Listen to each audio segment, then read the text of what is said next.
Hello, and welcome to Free Speech Unmuted. We are my co-host Jane Baumbauer at the University of Florida, and me, Eugene Wallach. I'm at the Hoover Institution at Stanford and emeritus at UCLA Law School. We're talking today about the very recent decision, just from last Friday, in Free Speech Coalition versus Paxton, which is about pornography, and in particular, whether a state may have a law that requires essentially age screening for porn sites to make sure that the sites are only, shouldn't say make sure, nothing is sure in life, but to make it more likely that the sites are only available to adults and not minors. By a 6-3 vote, the Supreme Court upheld the statute. We talked about this some months ago when it was just pending. Well, now we're back and we can tell you what the law now is. Whatever we think it maybe should have been, whatever it looked like it would be back then, well, we can tell you what it now is, at least for now. So that's what we're going to be discussing. Jane, you wanna set the stage for us? Sure. Yeah. So before this case, the Supreme Court had heard just to recap what we had said last time. The Supreme Court had heard a few kind of relevant cases. One of them, Ginsburg versus New York, was about age verification in the brick and mortar context. That was a state law that criminalized or banned the knowing sale of pornography to minors. And so that got upheld and kind of sort of supplied even the category of obscenity with respect to minors. So we know we have this only this unprotected or semi-protected, I guess unprotected range of material that is unprotected vis-a-vis minors, but protected vis-a-vis adults. And then we had the cases, the internet era cases that we discussed last time, where the federal laws in those cases kind of put an imposition on internet service providers to either to not post pornographic material or to not provide it, but there were defenses for reasonable attempts to screen it out. I'm kind of glazing over the details a bit, but in those cases, the Supreme Court struck down the laws, and they never really dealt with Ginsburg, though. They never they did not explicitly cite or name check Ginsburg, and didn't explain how the brick and mortar rule and sort of practice of asking for ID could be so different from the internet practice of sort of free for all. By the way, the last time we talked about this, I boldly and confidently predicted that the Supreme Court would strike down this Texas law. I thought that the analogies to the internet era cases were just too strong. I thought that you helped convince me in our conversation that the tailoring analysis under whatever level of review, under whatever level of scrutiny might be applied, would be hard for the government to achieve, in part because I was not even thinking about the foreign websites that would be available to kids. And yet, nevertheless, the majority of the justices, with Justice Thomas writing, decided no, that this law does survive. They applied intermediate scrutiny for reasons that I think we'll get into, because I think this is even just that part of the analysis is interesting. And then they found that it survives intermediate scrutiny. And Justice Kagan, along with, I think, the two other liberal justices, I think it was just three, right, signing on to it, dissented. So this had a conservative versus liberals split, if you are paying attention to those types of things, with the conservatives all agreeing that the internet can be regulated more, it seems, if the purpose, at least, is to effectively enforce restrictions on minors accessing porn. Okay, so where should we go from there, Eugene? Well, thank you very much for that summary. Those were the issues, in a sense. Those were the arguments. Let's just lay out what the court said. We can then critique whether and argue whether it was Oh, right or we wrong. will.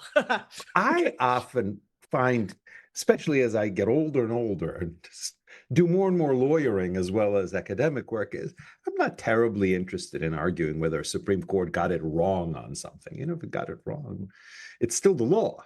What I'm more interested in is in seeing kind of what the implications of it are for other cases going forward. So we'll talk some about that as well.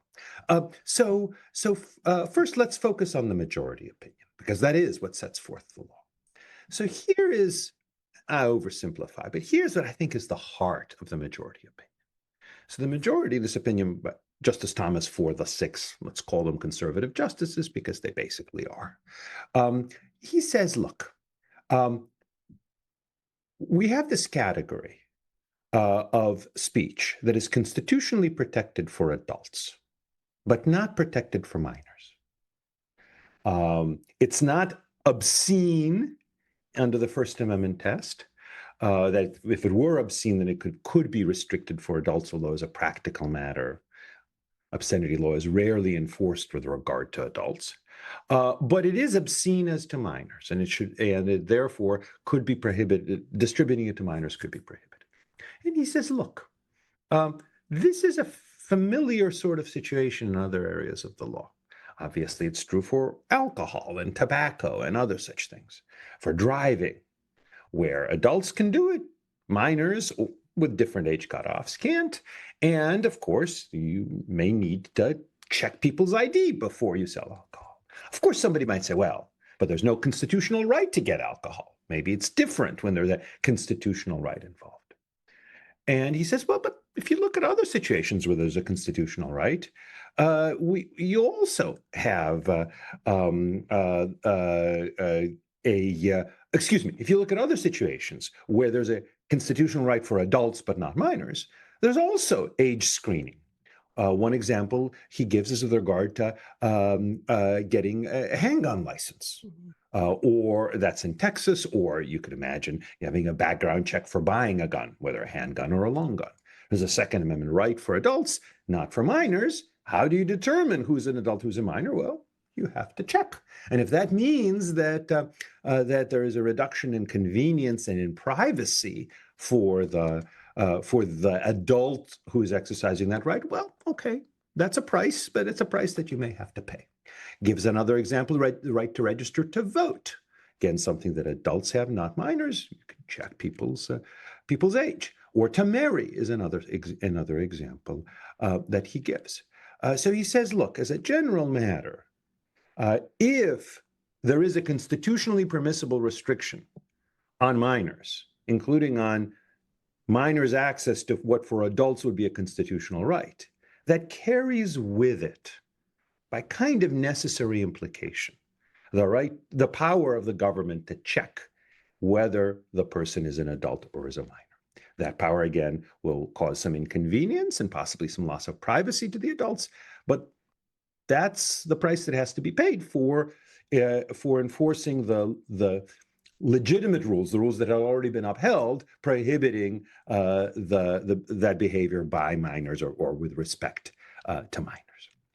Okay, so that's the first kind of big picture principle. How does it fit into the structure of First Amendment law? Well, here is where there's a really innovative, and you can judge whether that's good or bad, innovative solution on the part of the majority that the dissent much disapproves of.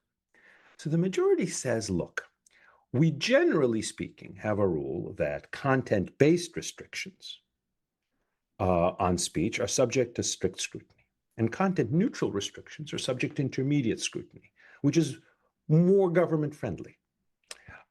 And that's true generally, but that's something of an oversimplification. Indeed, when it comes to restrictions on speech that is constitutionally unprotected, full-on obscenity or maybe true threats or child pornography, there's no heightened scrutiny at that point at all, once the exception is found to be present. Here, there's something in between. Here, there's a restriction that's justified, in a sense, by the content of the speech, but it's justified by the desire on the part of the government to deny access to the speech to minors for whom the speech is constitutionally unprotected. So it's something a bit in between. It's not a full-on restriction on unprotected speech because the speech is protected for adults, but it's not a full-on restriction for unprotected speech because it's unprotected for minors.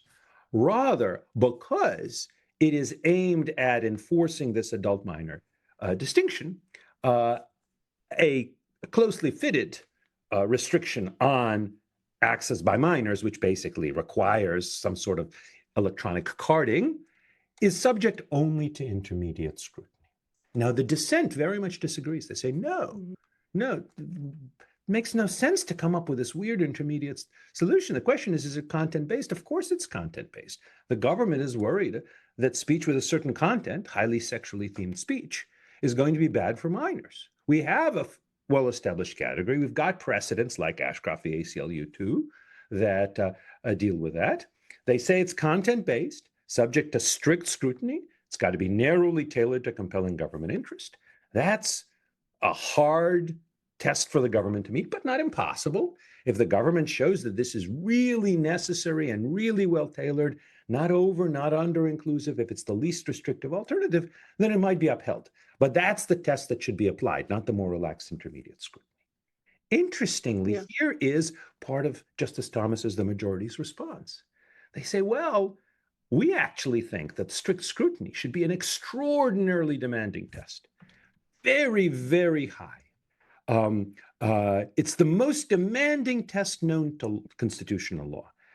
They say that the court had only once held that a law triggered but satisfied strict scrutiny when it comes to content-based speech restriction, and that involved unusual application involving deference to executives' evaluation of the facts in the context of national security and foreign affairs. That was the statute prohibiting certain kinds of support for foreign terrorist organizations. So the majority says strict scrutiny should be a very hard test, very strong protection for free speech. But as a result, it shouldn't apply quite as broadly as the dissent argues. It should be applied somewhat more narrowly, still to a very large range of speech, but not including these kinds of restrictions on obscenest to minors a speech where the government is trying to implement age verification. And the dissent says, no, the test strict scrutiny should be applied more broadly, but perhaps should be a little less strong. So both sides are actually saying we are the true speech protectors. The dissent says, look, in this very case, we're protecting speech more by applying strict scrutiny more broadly, though recognizing that it isn't always going to be fatal. Whereas the majority says, actually, we're protecting speech more. To be sure, in this particular case, the speech restriction is going to be upheld. But by doing that, by applying a different test to this quite unusual category of speech that is protected for adults but not for minors, by applying this more relaxed test there, we're saving the strength of strict scrutiny so it can be really, really strong in the zone where it applies.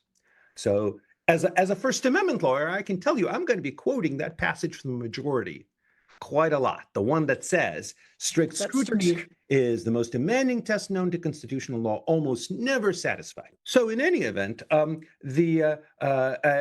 may agree or disagree with the court's holding in this particular case, but going forward in future cases, when I'm arguing in favor of the unconstitutionality, in favor of striking down content-based restrictions under strict scrutiny, the other side will say, well, this is the rare case which passes strict scrutiny, whatever hypothetical future case I'm litigating. And I'm going to say, no, it would take an extraordinarily rare case to pass strict scrutiny, and this isn't one of them. So that's kind of how the case, I think, is likely to play out for the future. There's a lot more to be said about it, but Jane, what do you think?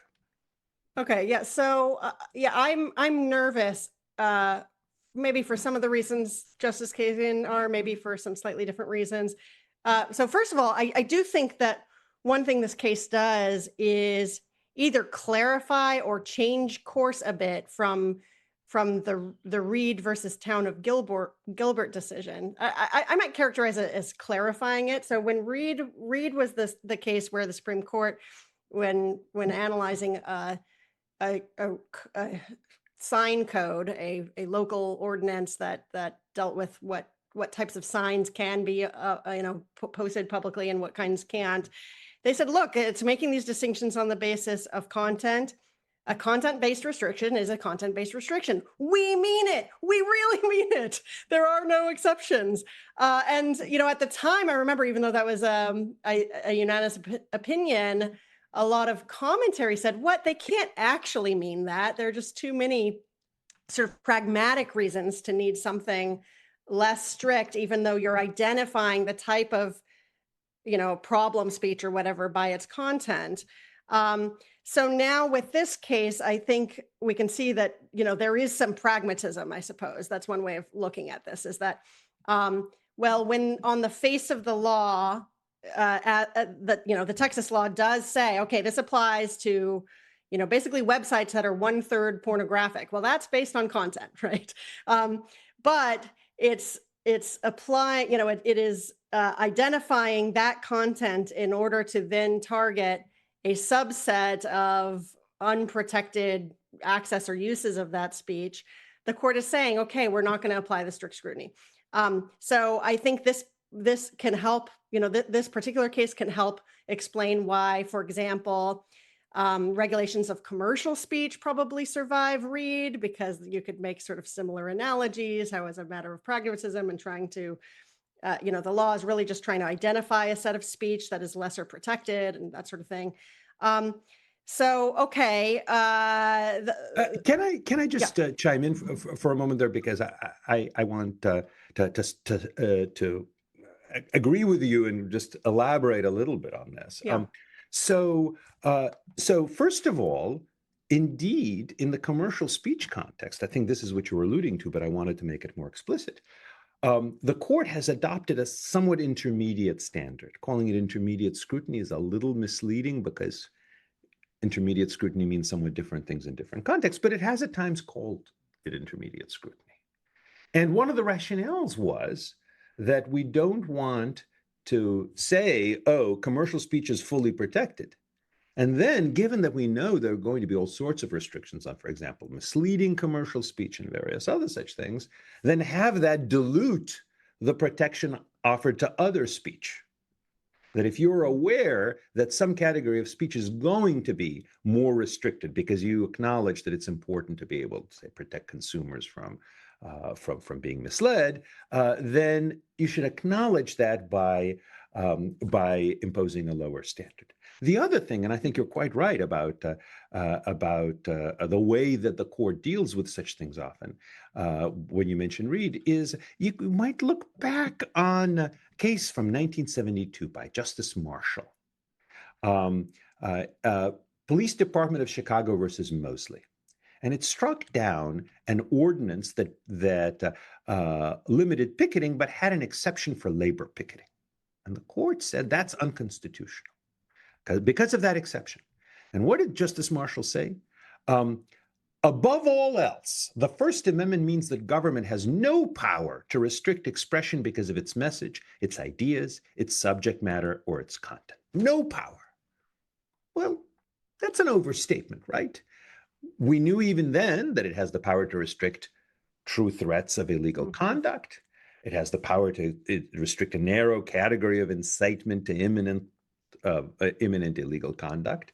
It very shortly after said there is an exception for obscenity. So that was something of an overstatement, but that is often the way that law operates. Law is not math, where if you've got a theorem, presumably that theorem is true in all instances, and if there are limitations, well, it's only true for positive numbers. Well, then you've got to include that right then and there in the theorem. Otherwise your proof is invalid. It's not the way the law works. The law often makes these broad statements, but then says, well, that was true in general, but there are some exceptions. So I do think Justice Thomas, who wrote Reed v. Town of Gilbert, I think would say, yes, indeed, Reed v. Town of Gilbert says content-based restrictions are unconstitutional. we've always recognized there are some exceptions to that, various First Amendment exceptions, such as obscenity itself.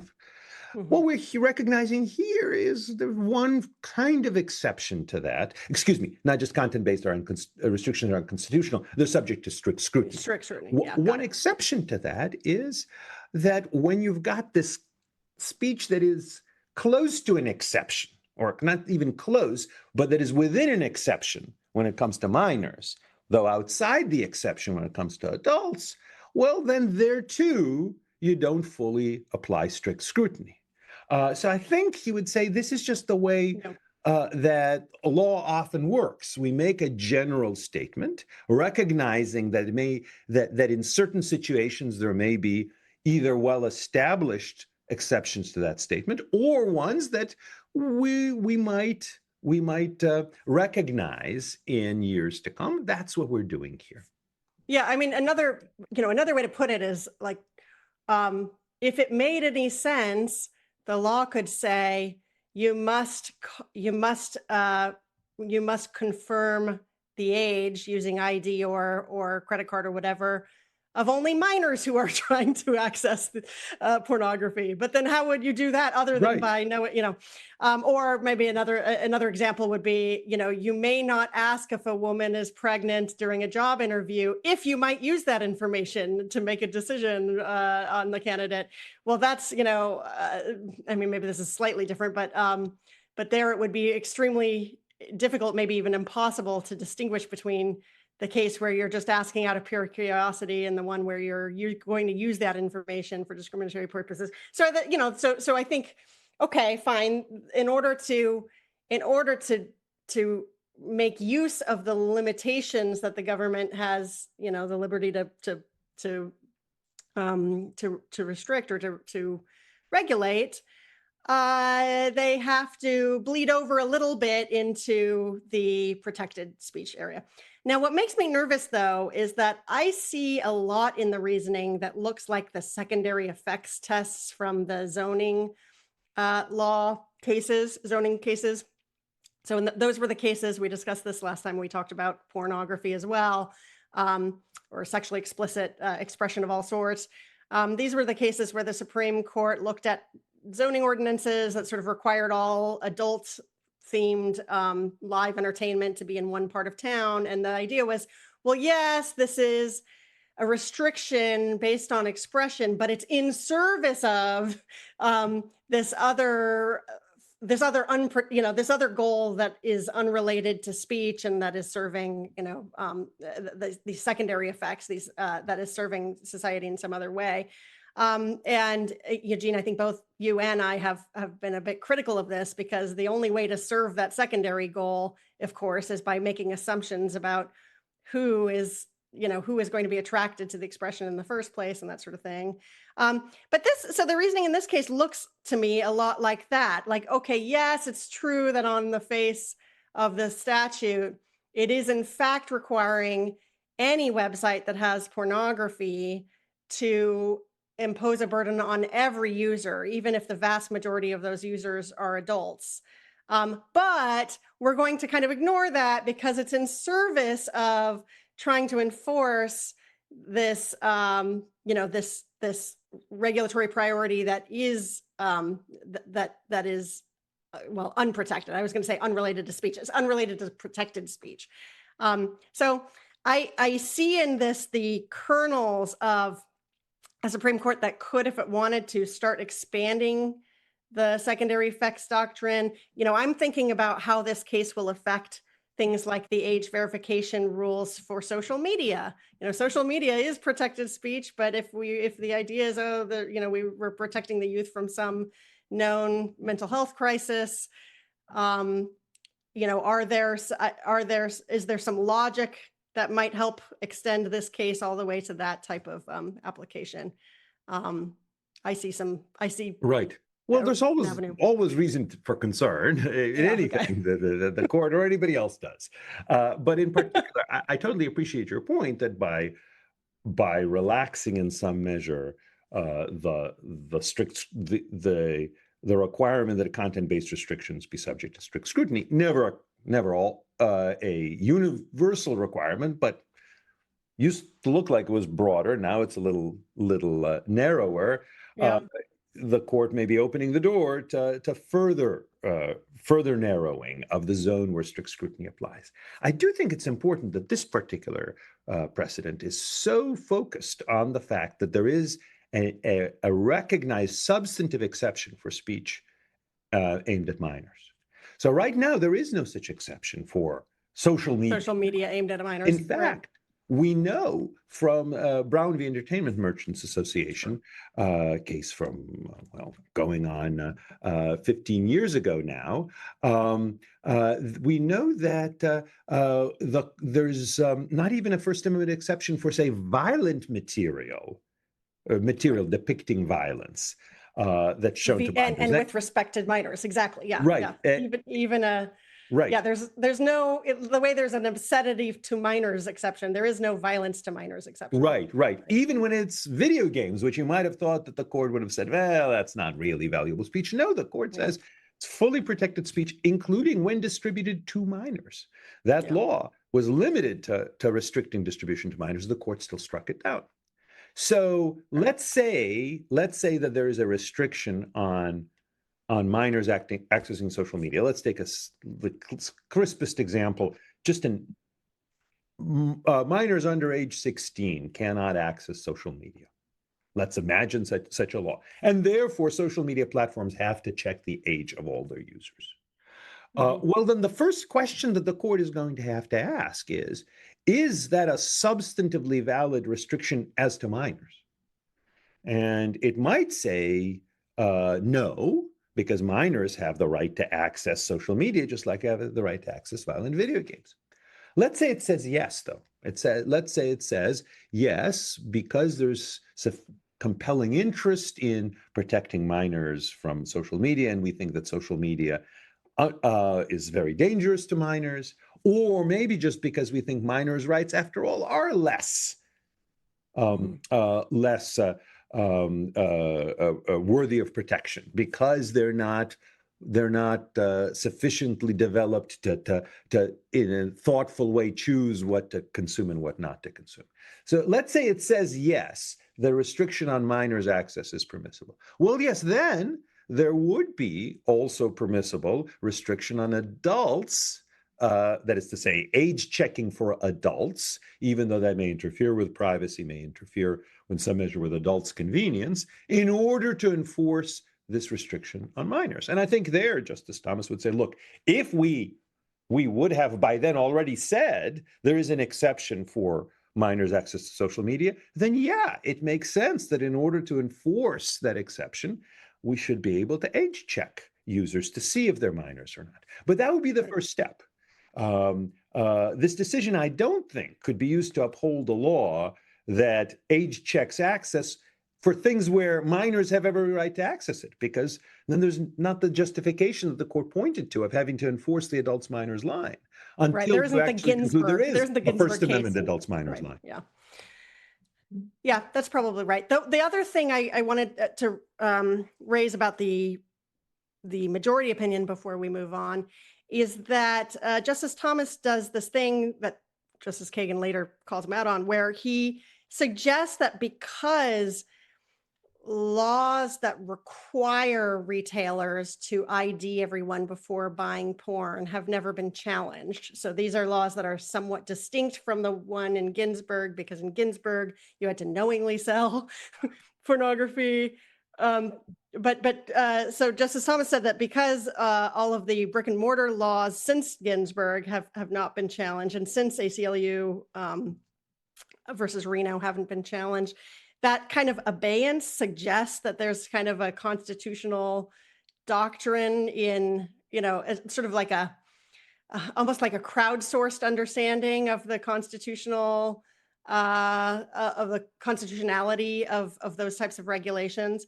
I thought that was interesting. It's something that I've always descriptively thought is true of courts, but I've never seen a court actually say so, that, the prosecutors and the lawyers who could have brought, not prosecutors, but I guess the lawyers, the defense attorneys who could have brought challenges didn't. And so therefore there's this popular understanding that there's not a First Amendment problem and the court should be aware of that.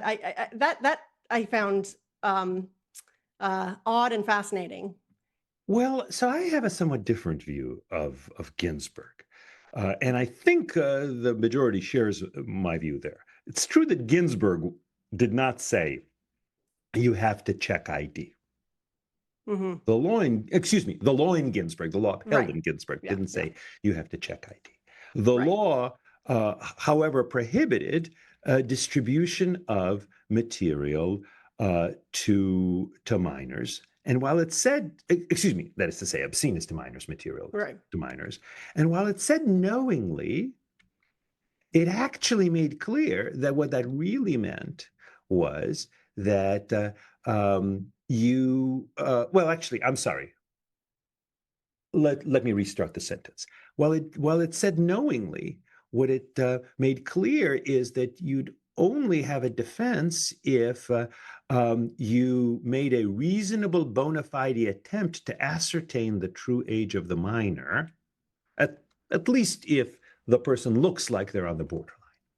So as a practical matter, the law in Ginsburg did require carding, at least for people who looked like they Who might looked be young. minors. Yeah. Because if you didn't card them and you said, I didn't know he was 16, I said, well, did you make a reasonable effort Yeah. to ascertain the true age? No. Well, then in that case, we're essentially going to treat you as knowing or Knowing, having constructive what law knowledge. sometimes calls constructive Yeah. knowledge, which means not Yeah. knowledge, but something that the law treats as that. So Yeah. really, in many ways, it was a law requiring ID checking. Here's another thing: the decision didn't talk about this, but imagine somebody shows up at a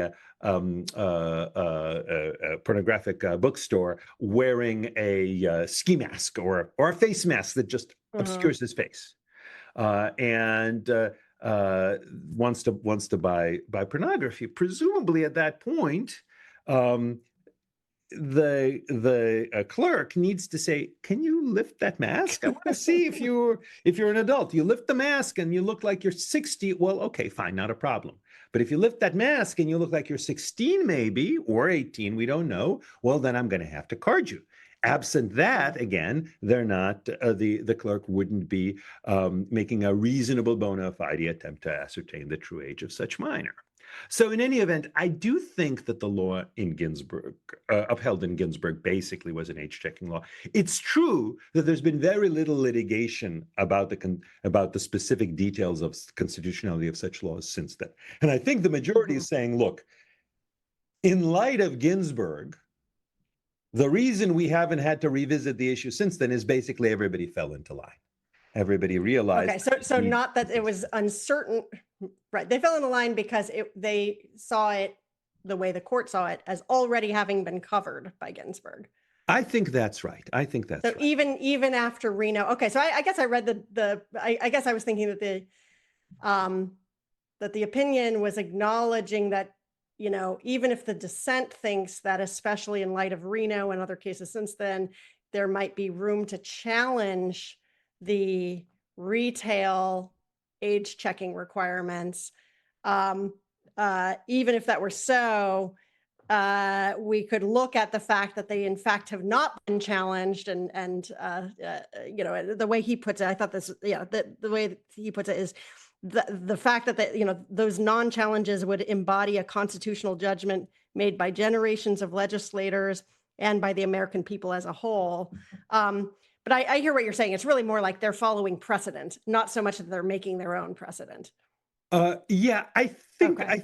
that's right. I think the key line that that explains the majority's view of Ginsburg, and I think correctly, is the New York statute upheld in Ginsburg required age verification.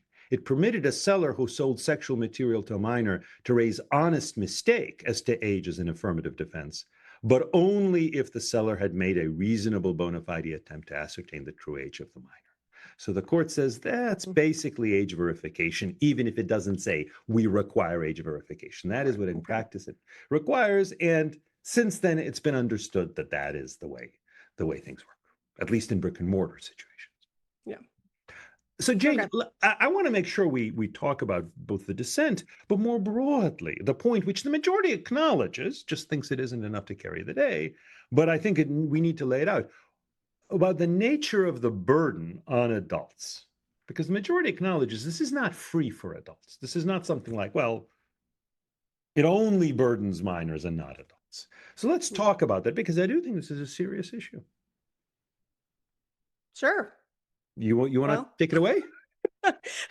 Yeah. So I mean, this is going to require, I mean, first of all, a website to figure out whether they're in the view within the scope of the statute. But then, assuming that is easy enough, it will require everyone who visits the site to enter their details, either an ID or a credit card. And we talked about this a little bit last time we discussed the case as it was pending. That is a burden, not only in terms of the nuisance, but also the potential privacy costs to the adults. It's likely to chill at least some adults from accessing the websites at all, as a result of both the nuisance and the privacy. And it could be a fairly serious privacy imposition, to the extent that data held by any company could be spilled or accessed or used for blackmail or whatnot. Let's see, were there other was there other commentary on the burden that I am leaving out?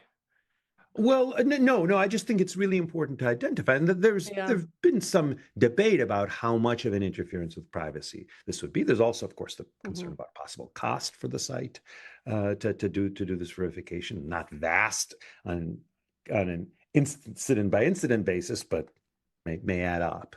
The other thing, though, you mentioned this about the possible under-inclusiveness of the law. Right. Not so much a problem under the majority's test, because if the law is content neutral, it doesn't have to be as perfectly tailored. But the dissent, if it would apply strict scrutiny. And there is a concern about under-inclusiveness. Lay it out for us, because, again, I think it's important that the audience understand. Even under intermediate scrutiny, there is a tailoring-esque aspect to it that I think it arguably wouldn't be met here. So part of the problem is that there are alternatives, such as filtering, that that could be used, maybe even used more effectively. So again, I don't remember even the dissent talking about foreign-based porn. Did I miss it, or they didn't talk about it? But I think we should talk about it. We should talk about it. I think it's important that everybody just understand what the limits of these laws are. Even somebody who loves these laws should be aware that you may be in Texas and as a parent, and you may have kids who you think are being protected by the laws, but maybe they're not. Yeah, maybe they're not. And so it's possible that device-based filtering, even though that's imperfect too, because you don't know if your kid is using someone else's device or whatever, although that's imperfect, that type of filtering that happens at the end of the network might actually be more effective at filtering out porn than this legislation could really get at. Right. In part because there's all of this foreign porn, because of the foreign porn. That's in countries where the writ of the United States government does not run. And unless we start coming up with a great firewall, like with China, to try to block all of this access to foreign sites, it could just be that a lot of the porn will move offshore. So I also think it's already offshore. Yeah, so a lot of it is. And then also, Justice Kagan mentions, some social media and other large platforms have pornography on them, just they don't meet the 25% threshold or whatnot, or 1/3 threshold. And by the way, Google and other search engines are explicitly exempted. So there's going to be other ways to access porn. I'm just imagining Pornhub buys a social media company so that it can be like it can triple its size so that it doesn't have to comply with the law. It's unlikely to happen, but it could. I will say there is a platform that at least when I last checked had a lot of porn. What and was that's that? Twitter/X. Maybe that's why Okay. they called it X.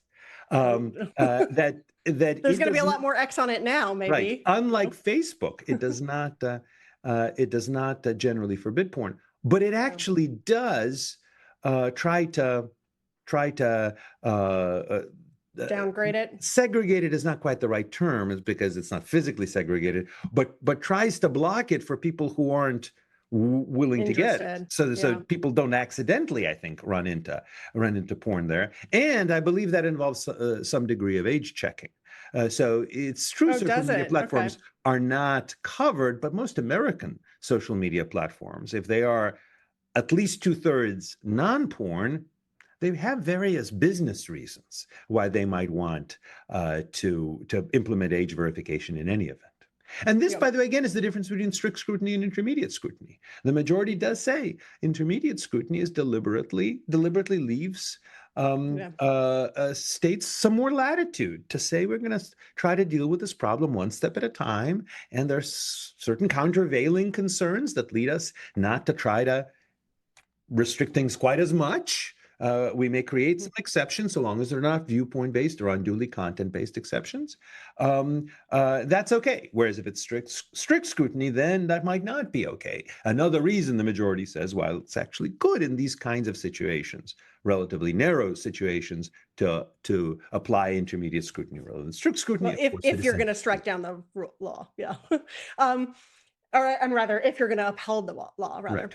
I also wanted to, I also forgot to, I wanted to comment on the privacy burden. That I think Justice Thomas's opinion said something interesting about as well. He said, and I think this is right, that this is a context where the user and the entity collecting the information have a mutual interest in protecting privacy. Right.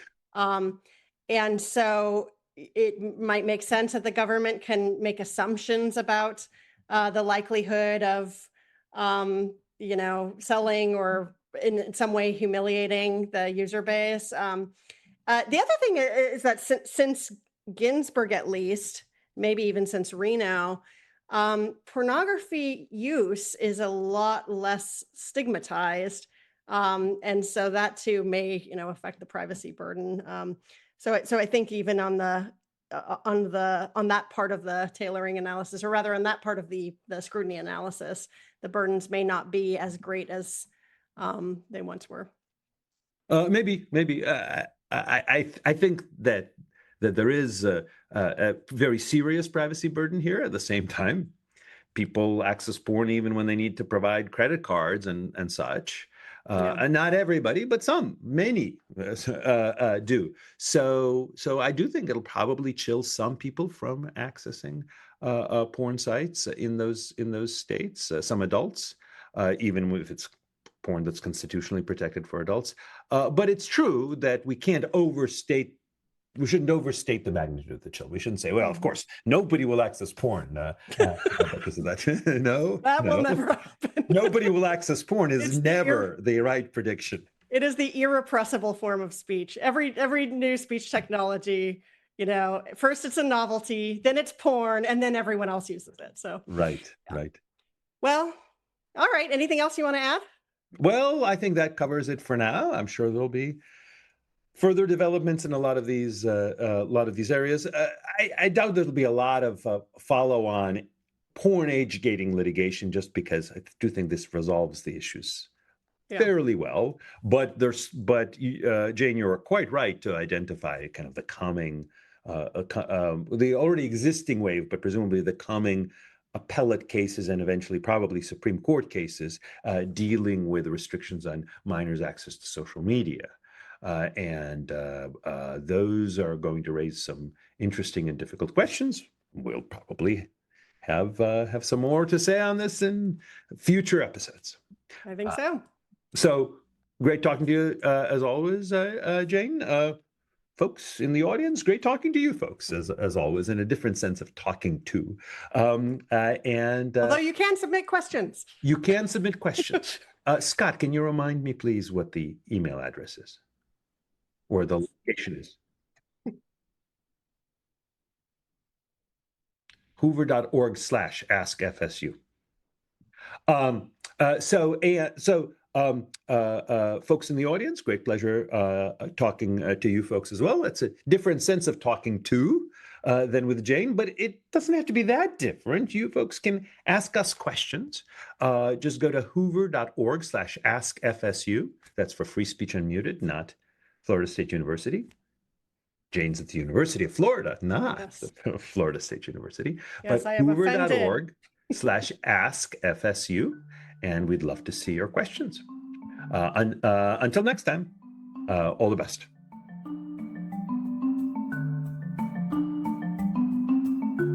This podcast is a production of the Hoover Institution, where we advance ideas that define a free society and improve the human condition.